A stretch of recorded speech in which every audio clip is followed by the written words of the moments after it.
퇴근길 라이브 시작합니다. 저는 기자 김원장입니다. 독일이 기침을 하면 유럽이 아프다 뭐 이런 말 들어보셨죠. 독일은 참 뭐 1, 2차 대전 일으켜서인지 참 유럽에서 독특한 위치에 있습니다. 그렇죠? 굉장한 기술력을 가진 앞서가는 선진국이지만 어떻게 보면 또 유럽에서 유럽에 잘 동화되지 않은 그런 강대국. 그래서 왠지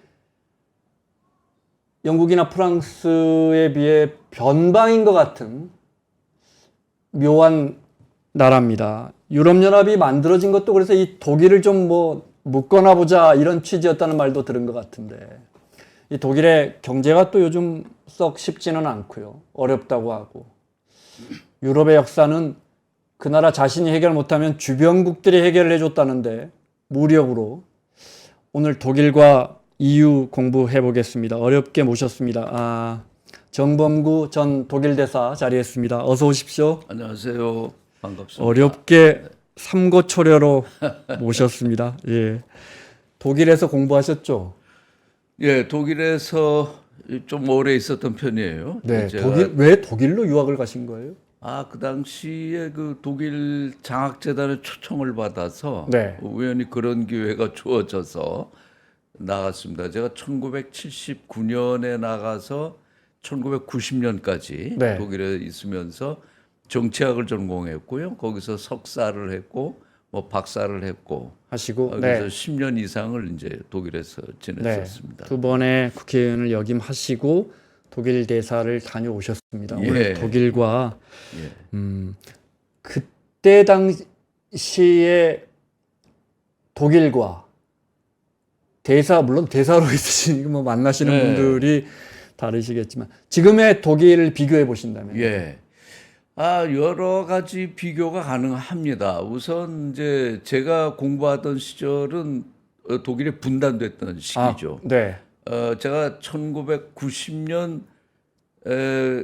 박사학위 논문 마지막 방어 시험을 마치고 박사과정 끝나고 귀국한 날이 1990년 10월 4일입니다. 그러니까 독일이 완벽하게 통일된 바로 다음 날 제가 귀국 비행기를 탔는데요. 네. 그러니까 제가 독일에 11년 유학을 했지만 그때 겪었던 독일은 분단 독일이고 이제 서독만 경험했거든요. 네.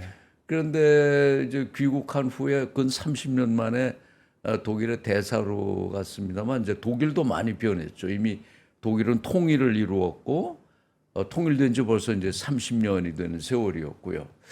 그다음에 또 하나 중요한 차이는 그 한국이 엄청나게 변화했다는 겁니다. 그러니까 제가 1990년 귀국할 때 우리 1인당 국민소득이 대략 한 6,500달러 수준이었어요. 네. 근데 그때 독일이 1990년 통일되는 시점에 22,000불 수준이었습니다. 네. 그러니까 한국과 독일의 차이가 그건 한 3대1 차이였는데 2018년 제가 독일의 대사로 부임해 갈 때는 우리 국민 소득이 이미 한 32,000불 정도 됐고 독일은 한 46,000불 수준으로 우리가 거의 한 70%까지 네. 독일을 따라잡았죠. 또 재미있는 변화도 물론 있습니다. 지금은 여러분들이 만약에 독일을 가신다면 여기서 프랑크푸르트까지 비행기로 아마 11시간 내외 네, 네. 뒷바람 잘 받으면 10시간 반에도 가고 그런데 과거에 제가 유학하던 시절에는 19시간을 가야 됐습니다. 이 서울에서 프랑크푸르트까지. 왜냐하면 그때는 소련이 존재하던 시절이라 네. 우리가 한소 수교가 된 게 1990년 9월 30일입니다. 그러니까 독일 통일되기 3일 전에 우리가 당시 소련과 수교를 했는데 네. 그러니까 그 전에는 우리가 시베리아 상공을 우리 비행기가 나를 수가 없었죠. 그래서 그 알래스카 앵커리지를 거쳐서 파리를 가거나 네. 프랑크푸르트를 가야 했기 때문에 완전 반대 방향으로 돌아가는 뭐한 19시간 그때는 이제 비행기를 탔어야 됐습니다. 그러니까 이런 것들이 이제 지난 30년 사이에 많이 변화한 거죠. 독일의 분단을 보셨고 통일을 보셨고 그렇습니다. 당연히 대사 하시면서도 한반도의 통일에 대한 생각 많이 하셨겠어요. 예, 독일에 있다 보면 아무래도 이제 독일이 유일하게 우리와 같이 분단돼 있던 나라였고 그런데 독일은 이제 그 분단을 극복을 한 거죠. 그래서 독일의 통일 방식이라든가 이런 게 이제 우리 그 통일을 연구하는 학자들한테도 늘 이제 연구 대상이 네, 되고 그랬습니다. 그래서 저도 대사로 있으면서 이 동서독 통일 방안뿐만 아니라 현실적으로 이제 우리 한반도 통일 방안에 대한 고민을 많이 하게 되죠. 그리고 독일에는 북한 대사관도 있습니다. 베를린에. 네. 제 재임 중에는 남북 관계가 비교적 좋은 때라서 북한 대사와도 제가 여러 계기에 이렇게 만나는 기회가 있고 그랬습니다만은 그래서 이 우리가 동서독 통일 방안에서 받아야 될 교훈은 이런 겁니다. 이 제가 독일 말을 잠깐 써서 죄송합니다만은 그 동서독 화해를 주도했던 독일의 유명한 정치인이 있죠. 빌리 브란트입니다. 네, 네. 예, 빌리 브란트 하면 이 동방 정책, 오스트 폴리틱이라는 게 이 사람의 그 대표 이미지인데요. 네. 빌리 브란트가 1969년에 독일 총리가 되면서 그 당시 소련과의 관계 개선을 주도하고 폴란드와의 관계 개선을 주도해가면서 결국 이제 동독과의 이제 화해 정책을 펴나가는데 이걸 이제 동방 정책이라고 보통 얘기하는데 이 동방 정책에 구호가 있습니다. 이 독일 말로 Wander durch Annäherung 이게 영어로 하면 change through contact라고 할까요? Wander 이건 변화라는 거고 durch through Annäherung 접근을 통한 변화라는 게 이 브란트 서독 정부의 이 동유럽에 대한 또는 동독에 대한 그 기본 전략이었습니다. 네. 그러니까 동독이 있는 그대로를 인정하고 동독이 사회주의 체제를 택하고 있는 것 이걸 그대로 인정하고 그 바탕 위에서 동독과 교류를 하자는 거죠. 그래서 자꾸 교류를 하고 접촉을 하고 하다 보면 이런 게 반복되다 보면 서로 영향을 줄 수 있다는 거죠. 동독 체제에도 영향을 주고 결국 브란트의 이런 전략은 적중했습니다. 그러니까 독일이 1945년에 2차 대전에서 패망한 후에 동서로 분단이 되지 않습니까? 네. 그리고 통일한 게 1990년이니까 45년간 분단이 돼 있었어요. 이 분단 기간 동안에 동독에도 자체 정권이 생기고 또 소련의 그 지원을 받는 이런 이제 사회주의 정권이 유지가 됐는데 그리고 서독과는 뭐 이런 이제 통제가 심했죠. 네. 그럼에도 불구하고 이제 서독이 그 장벽을 뚫고 동독과 교류하려는 작업을 부단히 했습니다. 예를 들면 함부르크에서 베를린까지 가는 도로를 서독이 건설해 준다든가 동독의 여러 가지 유형 무형의 그 경제 원재를 제공하면서 동독 사회 내에 자연스럽게 그 서독에 대해서 의존하는 이런 분위기도 만들어졌고요. 이런 소위 접근을 통한 변화라는 작업이 꾸준히 진행된 배경에서 국제 정세가 변화하죠. 그 찰나에 이제 독일이 통일을 이룬 건데요. 네. 관심 가지신 분들은 아시겠지만 이제 지금 남북 관계가 과거와 달리 많이 경색돼 있지 않습니까?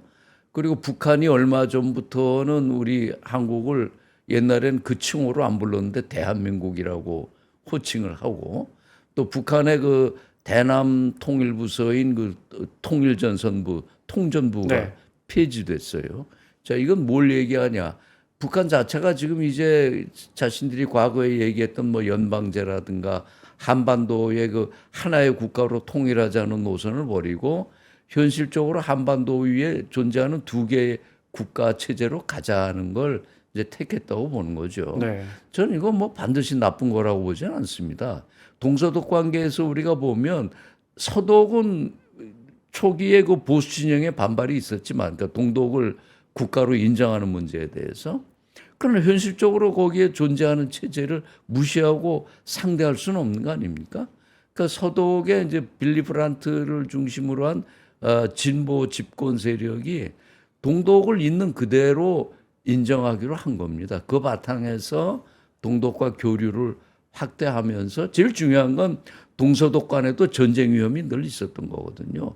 소련의 미사일을 동독에 배치한다든가 네. 뭐 이럴 때 이제 동서독 간에 긴장이 발생하고 하는데 서독 정부들이 나중에 이제 보수 정권이나 진보 정권 관계없이 일관되게 추진했던 건 동서독 간의 전쟁 위협을 제거하고 긴장을 완화시키고 상호 교류 협력을 확대하고 서독 지도자들은 통일이라는 걸 입에 담지 않았어요. 빌리 브란트도 동독을 통일의 대상이라고 얘기하지 않았습니다. 그냥 협력과 평화 공존의 대상이라고 봤죠. 네. 그런 과정이 쭉 진행되다가 1989년 동베를린 장벽이 무너지고 1989년에는 이제 동독뿐만 아니라 폴란드에서도 자유노조가 일어나고 체코나 헝가리가 개방을 하고 이미 그 동쪽 진영이 무너지기 시작했었거든요. 네. 이런 국제 정세에 힘입어서 1990년에 통일이 된 거죠. 그러니까 이제 요약하면 우리 경우에도 북한이라는 게 현실적으로 휴전선 북쪽에 존재하는 체제이지 않습니까? 우리가 그 북한이 무너진다고 그렇게 기대하는 사람들도 있었지만 그 우여곡절을 거치면서도 70년 이상 저 체제가 존재하고 있단 말이에요. 또 우리가 1991년에 남북한이 동시 유엔 가입을 해서 사실상 상대방을 인정한 그런 네. 것도 있고요. 그러니까 북한을 현존하는 국가로 인정을 하고 그 바탕 위에서 어떻게 군사적 긴장을 지금 완화하고 그런 바탕 위에서 상호에게 윈윈이 되는 교류와 협력을 강화할 건지 이쪽으로 가야 되지 않겠는가.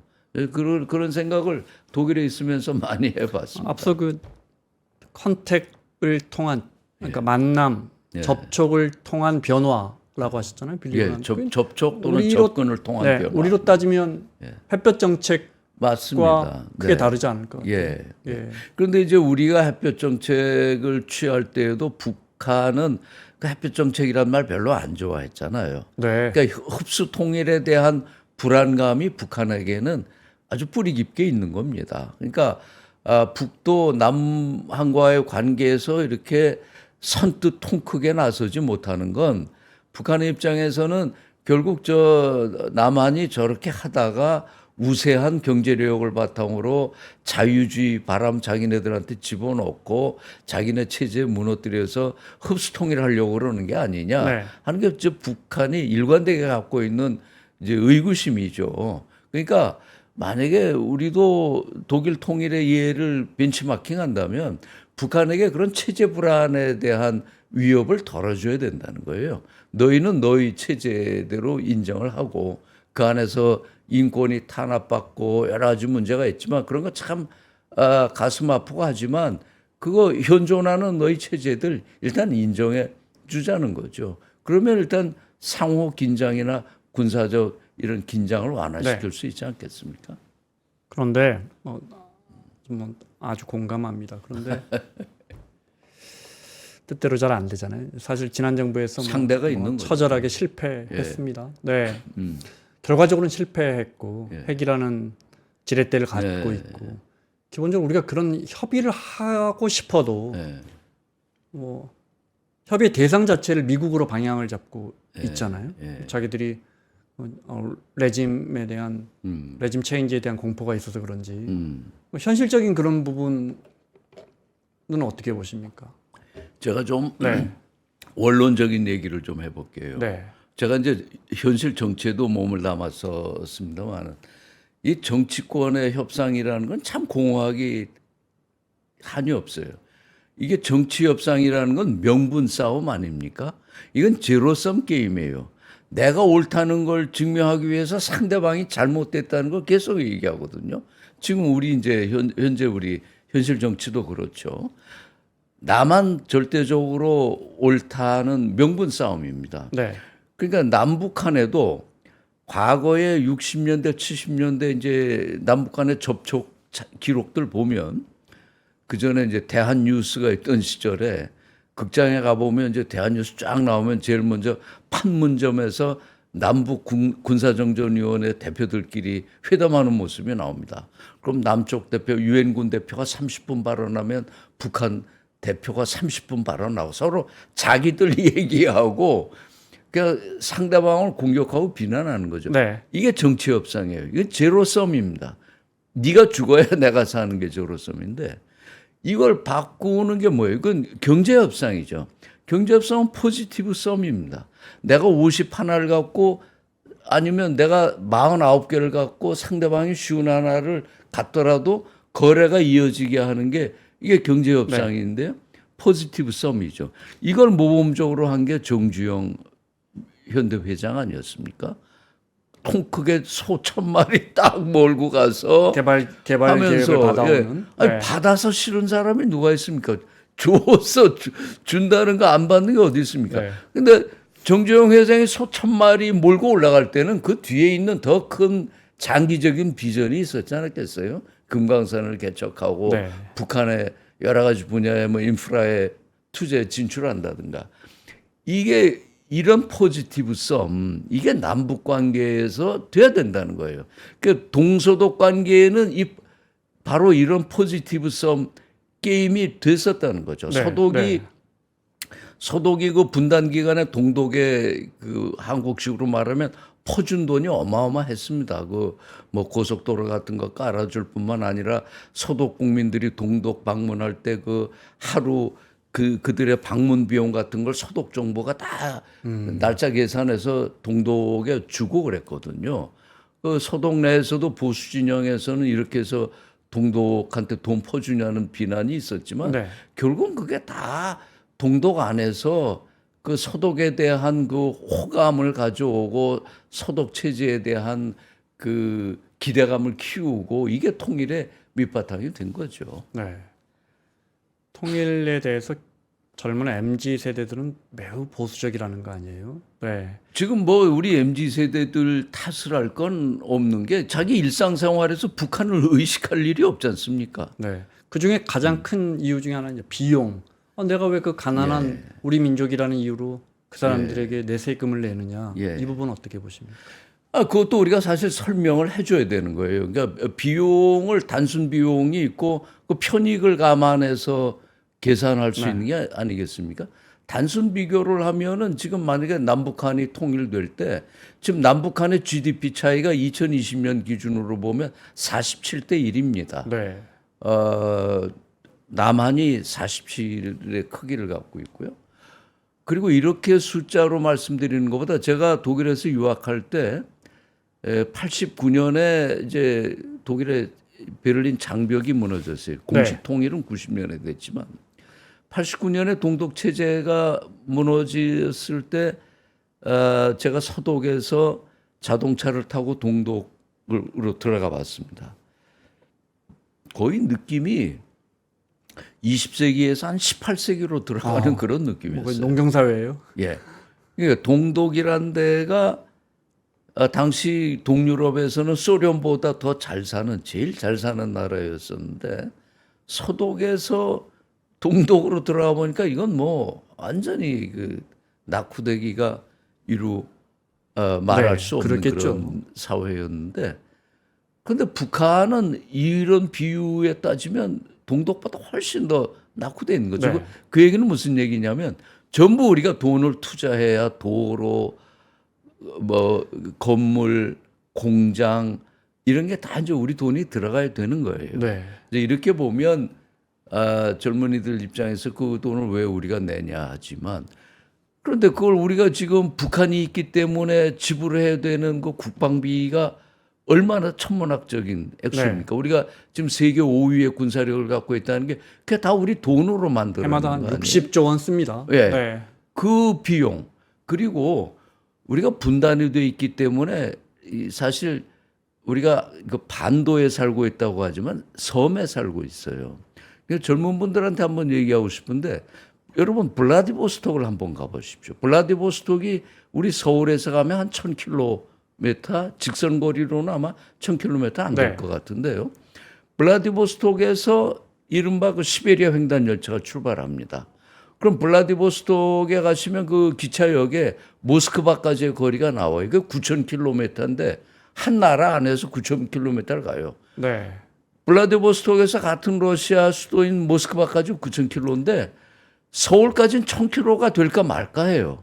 그리고 블라디보스톡을 가면 이미 거기서 유럽이 시작됩니다. 그렇죠. 네. 근데 우리 젊은이들은 이 섬 같은 땅에 북으로는 문산 이상으로 올라갈 수가 없으니까 이 유럽에 대한 시각이 막혀 있어요. 세계가 얼마나 넓고 한국이 어떻게 유럽 대륙과 연결돼 있고 하는 거에 대한 느낌이 없어요. 이 감수성 대단히 중요한데 우리가 세계 10위의 GDP를 갖고 있는 경제 강국이라고 하지만 우리의 국제 의식 수준은 아마 훨씬 그보다 떨어질 겁니다. 네.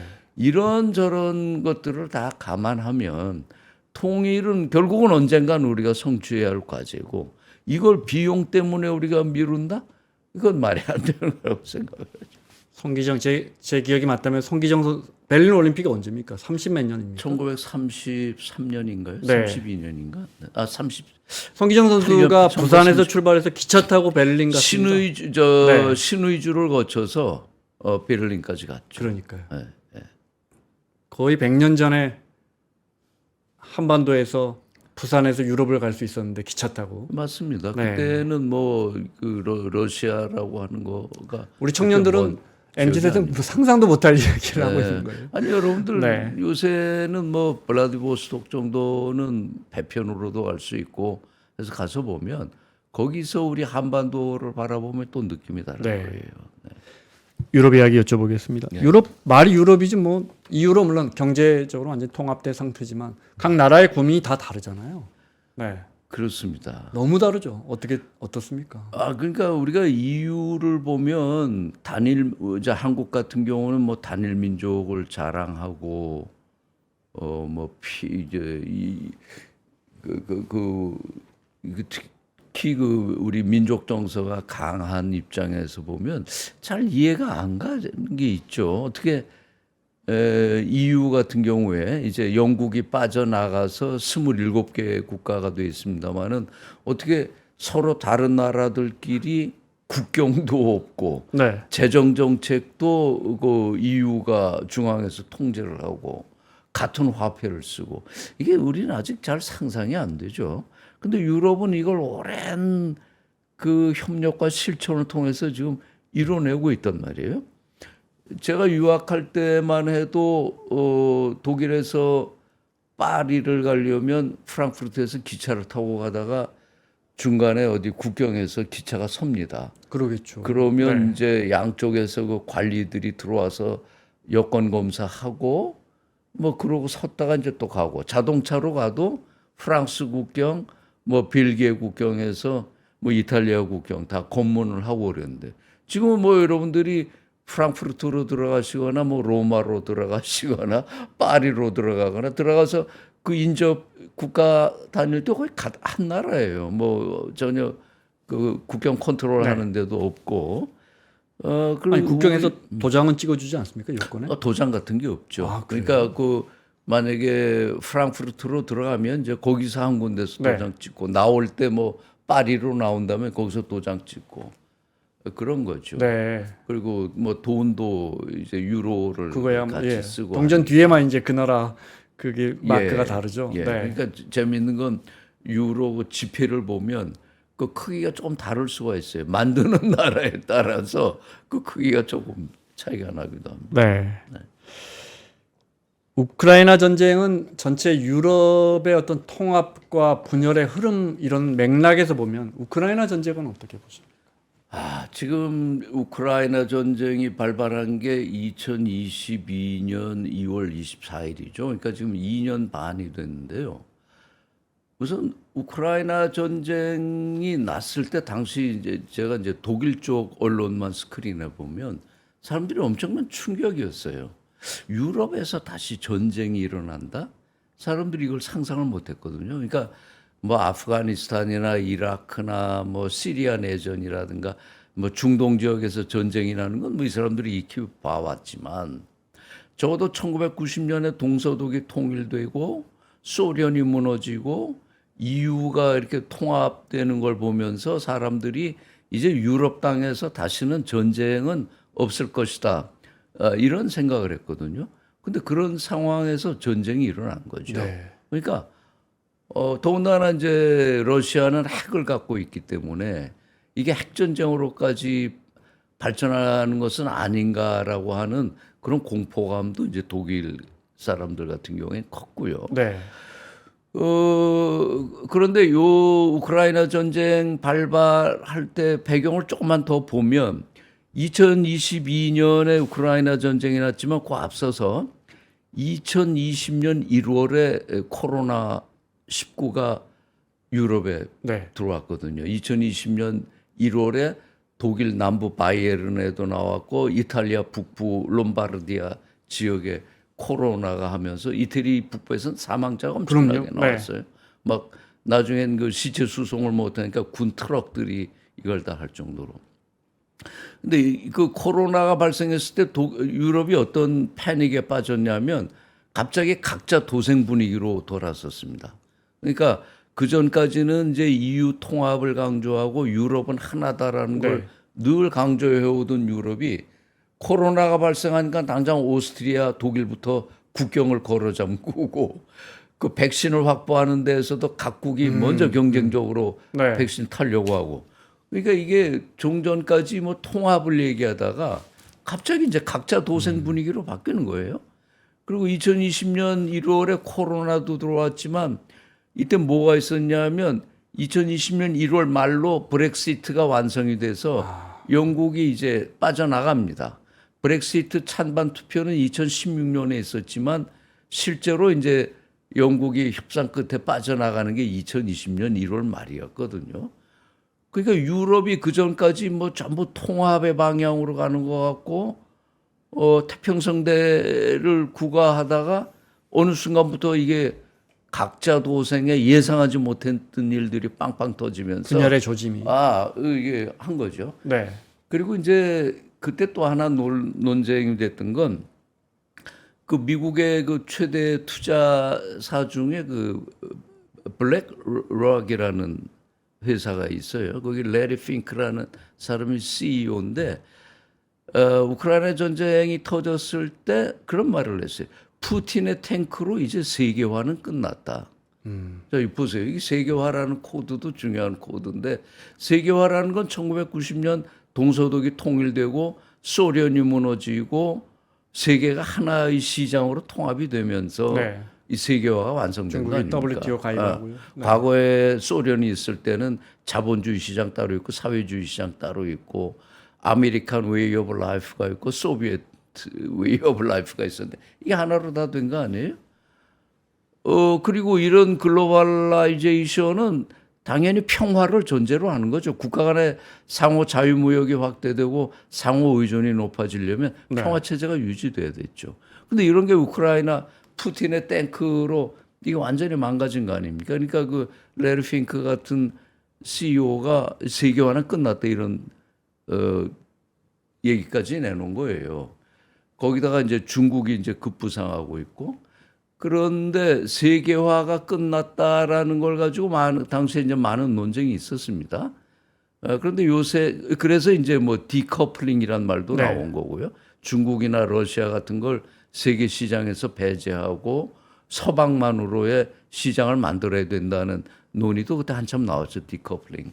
근데 이제 요새는 디커플링보다는 이제 리스트럭처링, 재구조, 디리스키어링. 그러니까 중국이나 러시아 같은 걸 세계 시장에서 배제하기는 현실적으로 불가능하니까 리스트럭처링, 디리스키어링. 네. 뭐 이제 이런 말로 가지만 어쨌든 이런 식으로 우크라이나 전쟁이 서방에 줬던 충격은 대단했던 거죠. 네. 독일 사람들은 독일의 에너지가 약점이잖아요. 그죠? 그렇죠. 그걸 기어이 러시아와의 연결선을 끊어내고 그 비싼 에너지를 다른 데서 수입원을 찾아내면서 그 근본적으로 그게 경제가 어려워지는 원인이 되거든요. 맞습니다. 그러니까 쉽게 말해 현실보다는 원칙을 택하면서 어려운 길을 가고 있어요. 맞습니다. 그러니까 이제 우크라이나 전쟁으로 가장 큰 타격을 본 게 독일이죠. 네. 특히 에너지 지적하신 것처럼 독일이 사용하는 그 가스의 55%가 러시아에서 왔습니다. 아주 싼 가격에 왔죠. 그런데 이걸 이제 우크라이나 전쟁 때문에 네. 끊어버린 거예요. 그러니까 2022년 우크라이나 전이 발발되고 난 후에 독일이 엄청난 그 고물가 네. 압박을 받았는데요. 그 값싼 가스 공급이 끊어지니까. 그럼 바로 겨울이 왔거든요, 또. 그러고 예, 추운 겨울이고. 그러나 이제 이 서방 국가들의 딜레마는 이겁니다. 그 러시아를 완전히 적으로 돌릴 수는 없어요. 왜냐하면 러시아가 딴 거보다 핵 보유국이잖아요. 네. 그리고 이제 독일 같은 경우는 뭐 전통적으로 유럽의 중부에 위치하면서 늘 프랑스나 이 대서양 세력과 러시아라는 슬라브 세력 사이에 늘 있었기 때문에 이 슬라브족과의 이 관계도 대단히 중요한 겁니다.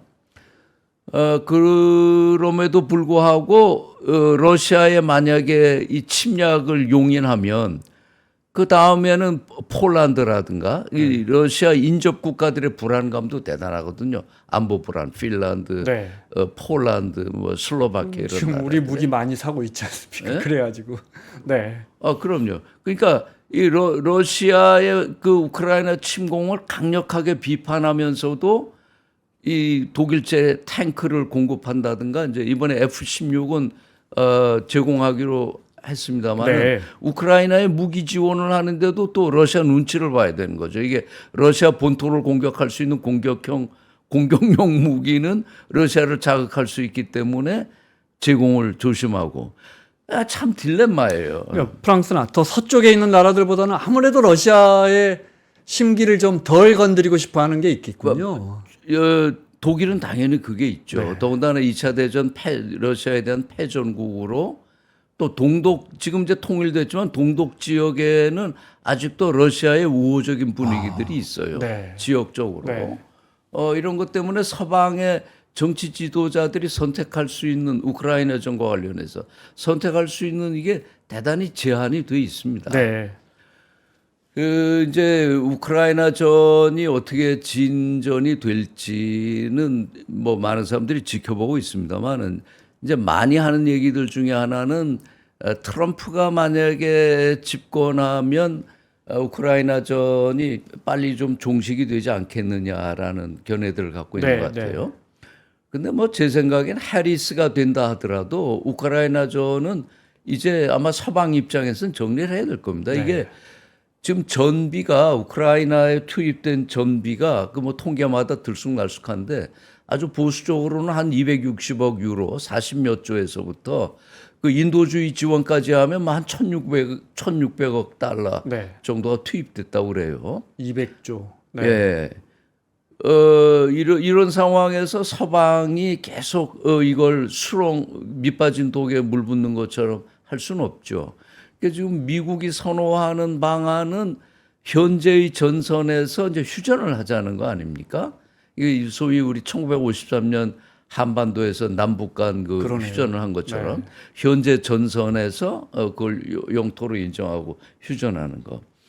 그런데 이제 이 협상안의 최대 걸림돌은 우크라이나 지금 대통령인 젤렌스키죠. 젤렌스키는 그건 말도 안 된다. 그 러시아가 침공한 지역을 다시 다 돌려줘야 되고 특히 이제 핵심적인 문제가 크림 반도의 문제입니다. 그 지도를 보시면 그 흑해에서 우크라이나 밑에 이제 이렇게 혹처럼 나와 있는 게 크림 반도인데 이 크림 반도를 2014년에 러시아가 군사적으로 침공해서 점령을 했죠.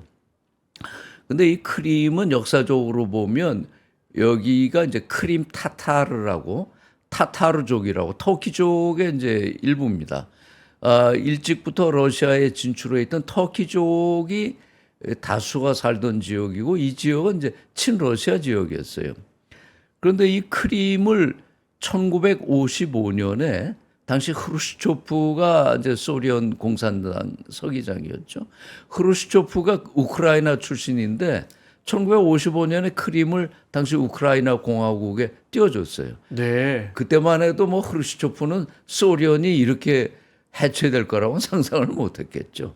그런 이제 그런 역사적인 배경이 있는데, 그러니까 러시아 입장에서는 뭐 크림은 이제 지네들 거라고 선포를 하고 했는데 이걸 뭐 돌려주는 건 협상 조건에서 아예 이제 감안할 수가 없는데요. 그러면 결국 서방이 택할 수 있는 방안이라는 건 젤렌스키를 어떤 식으로든지 이제 주저앉혀서 네.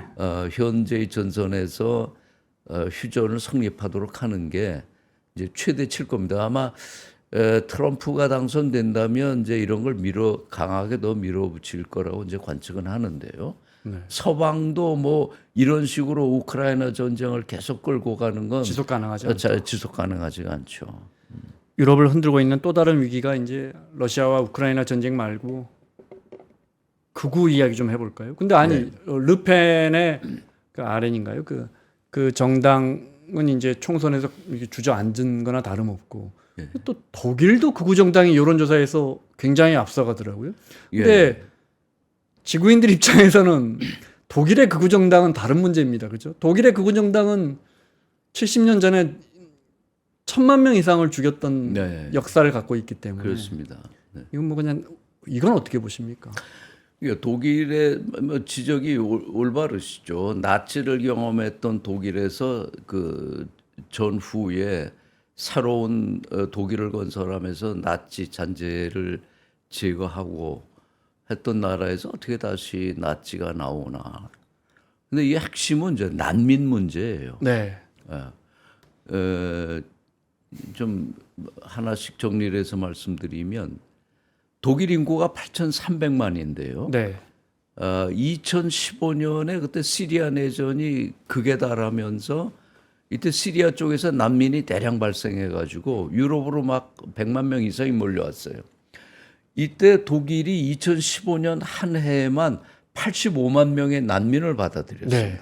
8천만이 조금 넘는 인구에서 100만 가까운 인구를 난민으로 받아들였다는 거 대단하잖아요. 네. 메르켈 총리가 이 결단을 내렸는데, 자 이제 그러면 이게 말이 쉬워서 85만 명이지 이 난민들을 독일 전국에 분산 배치해야 될 거 아닙니까? 그러면 이제 과거 동독 지역에도 이 난민들이 많이 배치가 됐어요. 그 어떤 지역은 마을 인구가 한 1,000명 되는 지역에 난민들이 2,000명, 2,500명씩 배치가 되기 독일어도 모르는. 모르는. 근데 제가 이제 동독 지역이라고 말씀을 드렸는데 왜 그러냐면 독일에서 이 극우 세력이 특히 과거 동독 지역에서 극성을 부리고 있습니다. 지금이 7월인데 이제 9월에 독일은 이제 연방 국가이기 때문에 16개 주가 돌아가면서 선거를 치르는데요. 9월 달에 그 동독 지역에 4개 주에서 선거를 치릅니다. 그런데 지금 여론조사를 해보면 극우 정당이 1위로 나와요. 작센주라든가. 작센주는 여러분들이 잘 모르시면 드레스덴이라는 도시가 있는 데가 작센주인데 거긴 내일 당장 선거를 한다면 그 독일 대한당이라는 극우 정당이 제1당으로 나옵니다.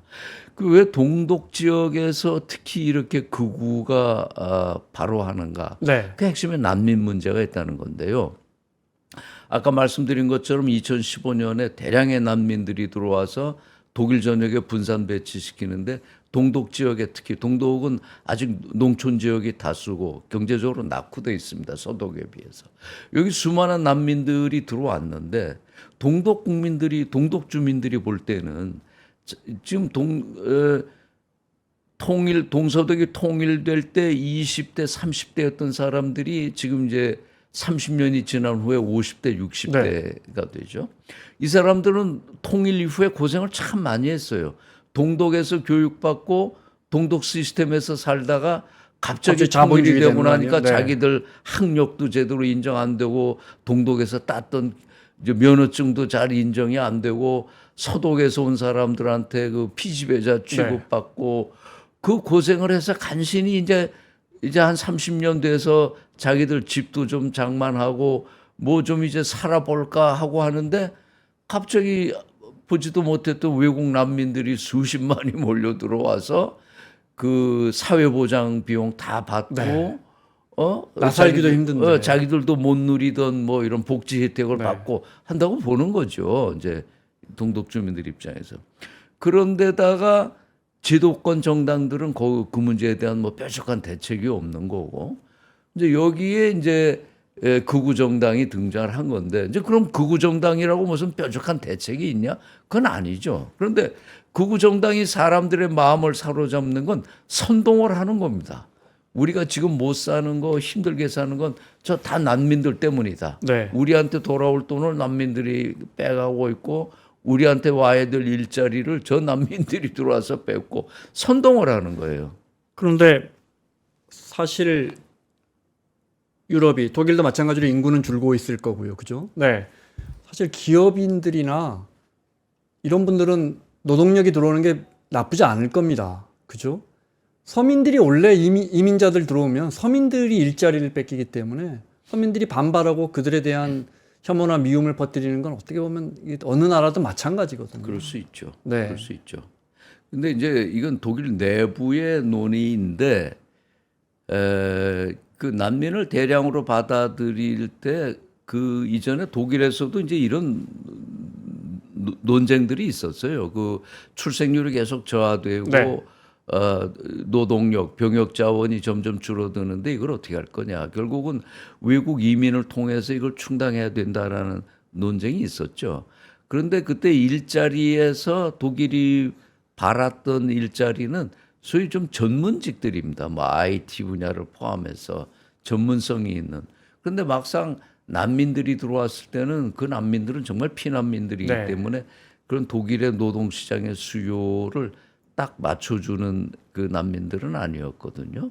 뭐 이런 데서 오는 혼란도 있고 네. 여러 가지가 복합이 돼 있다고 보죠. 근데 사실은 2차 대전 때 그 유태인이라는 종족을 이민족을 이런저런 이유로 600만 명을 학살했던 국가인데 근데 지금 태어나는 아동보다 인구 증가에서 유입된 난민이나 이민 그러니까 이민족이 훨씬 높더라고요. 독일이. 그렇습니다. 그렇습니다. 그러니까 네. 그 제가 그 다큐멘터리 시사기획 창을 보니까 그런 인터뷰가 나오더라고요. 예, 뭐 주로 또 북아프리카 이런 데서 오면은 또 이슬람 아닙니까? 그죠? 그렇습니다. 거기에 이제 독일의 이민 장관 이런 분이 인터뷰를 하는데 이런 사람들은 게르만의 정신을 너희들의 민족 정신을 어떻게 받아들일 수 있느냐 이렇게 말을 했는데 게르만이라는 민족이 또 아주 우리 현대사에 아주 독특한 민족 아닙니까? 근데 그 장관이 이렇게 말하더라고요.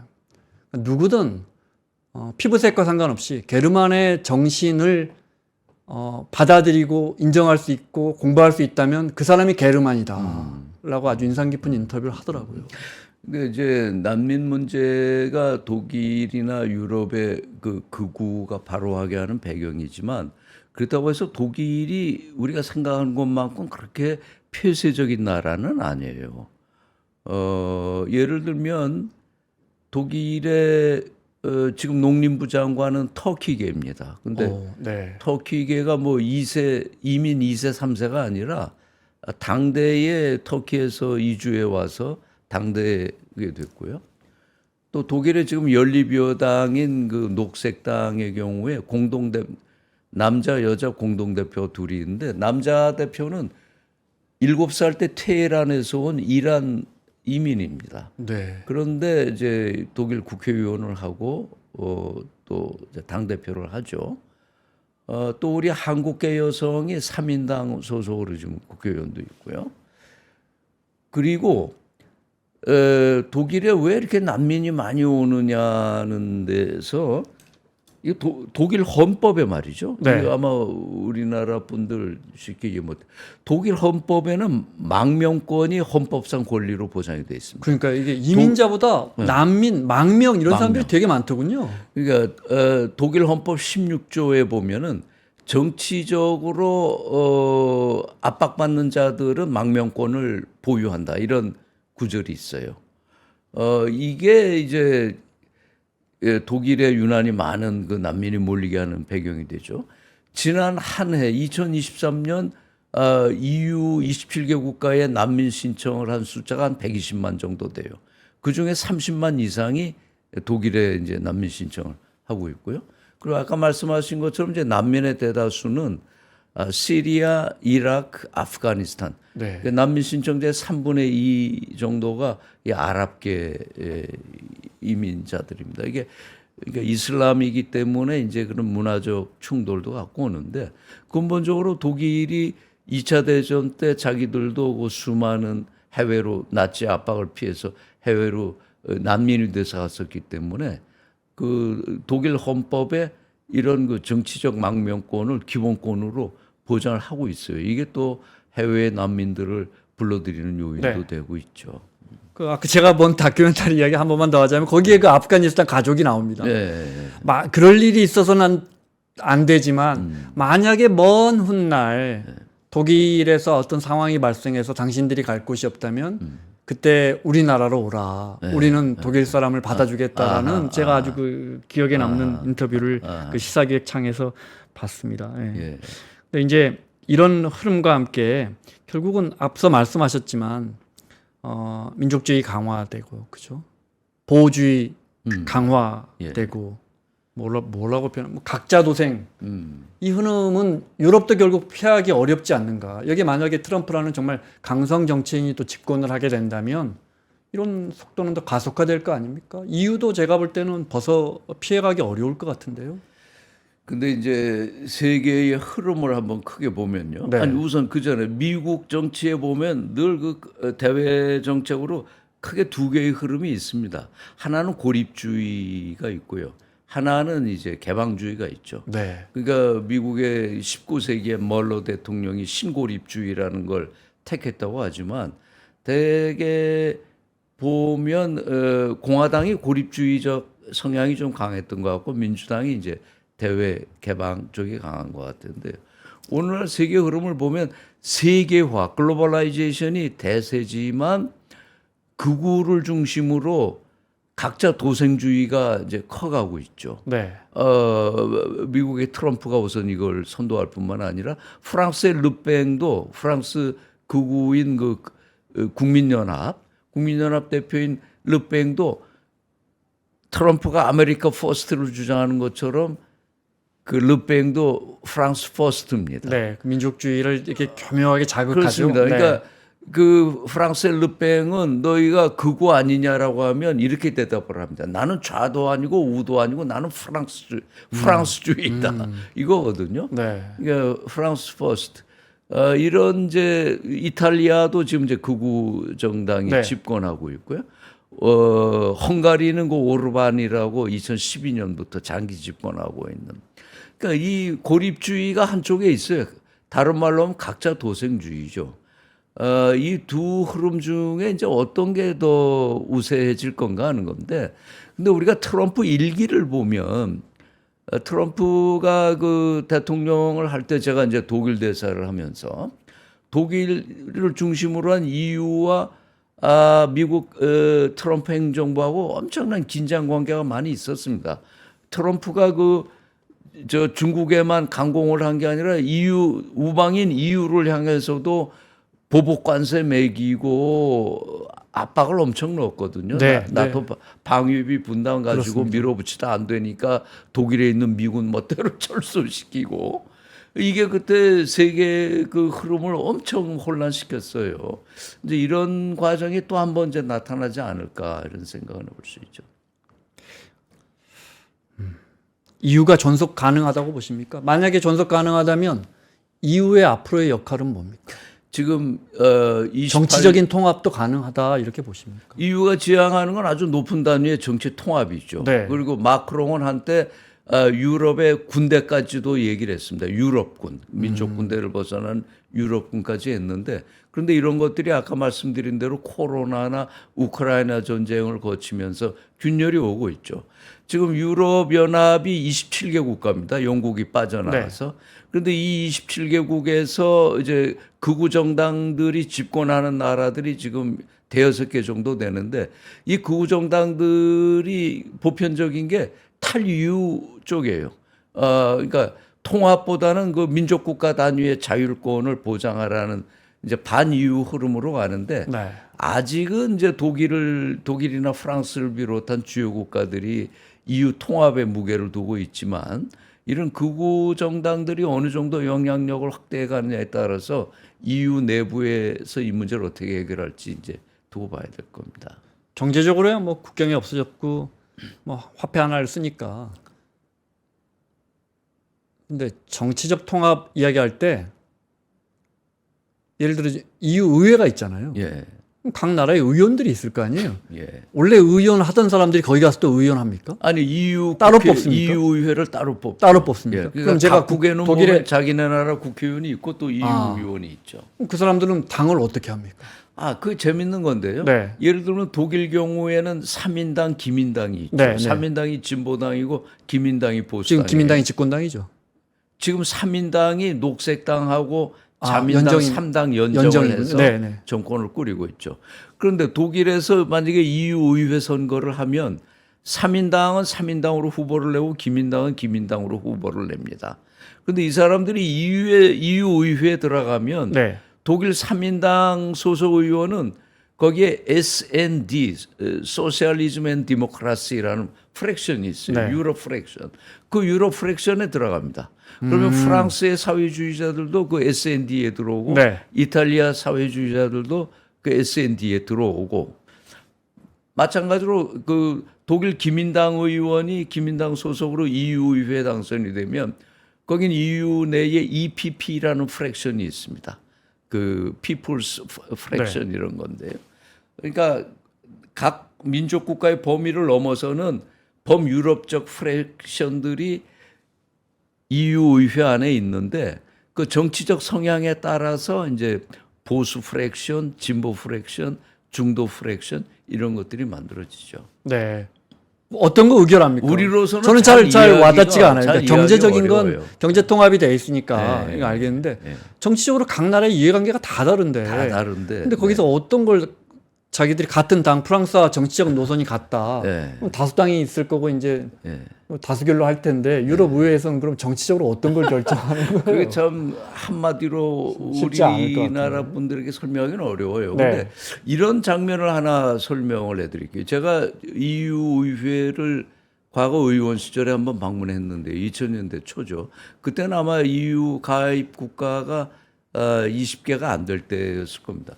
근데 스트라스부르라는 그 프랑스 도시에 그 EU 의회가 있어요. 네. 그 본회의장에 들어가면 2층에 그 부스가 수십 개가 있어요. 네. 그 부스별로 각국 통역사들이 다 들어가 있습니다. 뭐 이태리, 그러겠죠. 스페인어, 말이 다 영어는 말할 다르니까. 것도 네. 그리스어 뭐 이런 것까지 들어가서 그 동시 통역을 다 해내요. 서로 다른 그 나라 말로. 그래서 야 저렇게 해가지고 언제 합의를 끌어내나 저도 했는데 그렇게 지금 몇십 년을 오고 있잖아요. 그렇게 해서 합의를 만들어내고 대사님 보시기에는 네. 이 각자 도생에 이 보호주의와 이 민족주의가 강화되는 시대에 예. EU의 역할은 여전히 존속될 것이고 EU는 지속 가능하다. 저는 이게 네. 여러 얘기를 했지만 이유를 끌고 가는 거는 뭐 고상한 도덕보다도 결국은 단일 시장에 대한 네. 이해입니다. 네. 그 대기업들의 경쟁력이 있는 기업 입장에서는 그 단일 시장을 유지하는 게 얼마나 좋습니까? 네. 그 독일 같은 경우에는 지금 유로화가 독일의 그 경제력에 비해서 낮다고 볼 수 있죠. 왜냐하면 그리스 같은 이런 약한 국가들이 그 환 부담을 네. 나눠지기 때문에 네, 불리하죠, 독일 같은 그런 나라들은. 나라가 네. 그런 이익을 보는 거죠. 그리고 27개의 단일 시장이라는 건 경쟁력 있는 기업들에게는 대단히 매력적인 거 아니겠어요? 관세 없이 뭐든 팔 수 있으니까. 다 하죠. 네. 그런데 이제 상대적으로 이 자영업자라든가 소기업들 같은 경우에는 그 뭐 EU 통합의 효과라든가 이런 걸 이제 덜 느낄 수 있고 그런데요. 결국은 이 인류 역사를 보면 시장이 계속 확대되어 왔던 거 아닙니까? 그런데 이제 그게 지금 조정기를 거치고 있는 건데 네. 과연 어떤 게 공동의 이익에도 부합되는가에 따라서 네. 결론이 나겠죠. 시간이 거의 다 돼가서 네. 사실은 정봉구 대사님은 정치인이면서 이제 뭐 관료도 하셨고 학자시면서 사실 제가 아는 정봉구 대사님은 굉장히 인문학적 소양이나 역사적 소양이 대단하신 분인데 제가 오늘 너무 저 딱딱한 그러네요. 글로벌 지역만 여쭤봐서 시간이 너무 아깝습니다. 제가 진행을 잘 못해서 끝으로 어려운 질문 하나. 우리가 아는 독일과 대사님이 경험한 독일이라는 나라, 독일이라는 나라 참 2차 대전을 빌리 브란트 이야기하셨지만 우리 국민은 그 사진을 압니다. 빌리 브란트가 그 희생자 묘역에서 무릎 꿇고 예. 우리가 일본의 어느 정치 지도자 한 명이 그렇게 정말 진심으로 사과했다면 역사 문제가 훨씬 더 우리 미래가 한일 관계가 좋지 않았을까 이런 생각도 드는데 참 인류의 독일이라는 아주 게르만이라는 민족 아주 유대인만큼 독특하지 않습니까?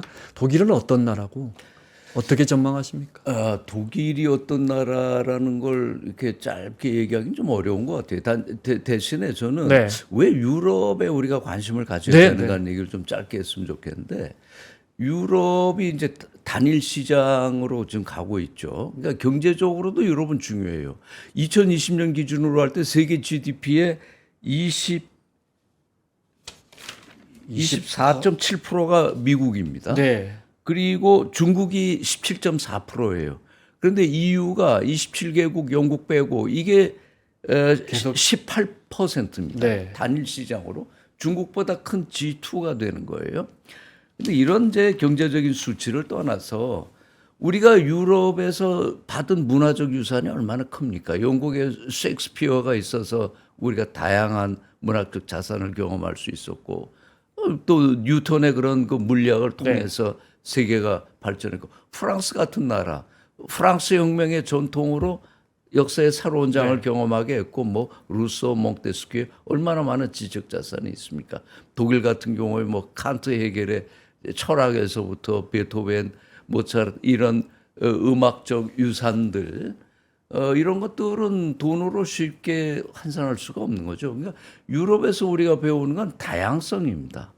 비록 지정학적으로 우리를 둘러싸고 있는 게 미국, 중국, 러시아, 일본 이렇게 해서 이게 우리를 압박하니까 이 존재들이 커 보이지만 한국도 이제는 세계 그 10위 안에 드는 이런 국가로 이런 다양성, 세계적으로 열린 시야 이런 거를 유럽에서 우리가 많이 배울 수 있다고 생각을 해요. 알겠습니다. 얼마 전에도 저 북유럽이었나요? 제가 듣기로 몇 달 살다 오셨잖아요. 예, 여행 산 게 아니라 여행 다녀오셨죠. 여행을 다녀왔죠. 휴가철이고 난데 한국 사람들이 가장 살기 좋은 유럽 국가를 한 군데 꼽아라면 어디예요? 한국 사람들이 살기 좋은 나라. 어려운 질문인데 저는 기질상으로는 그래도 이탈리아가 우리하고 좀 맞지 않을까. 반도 국가. 네.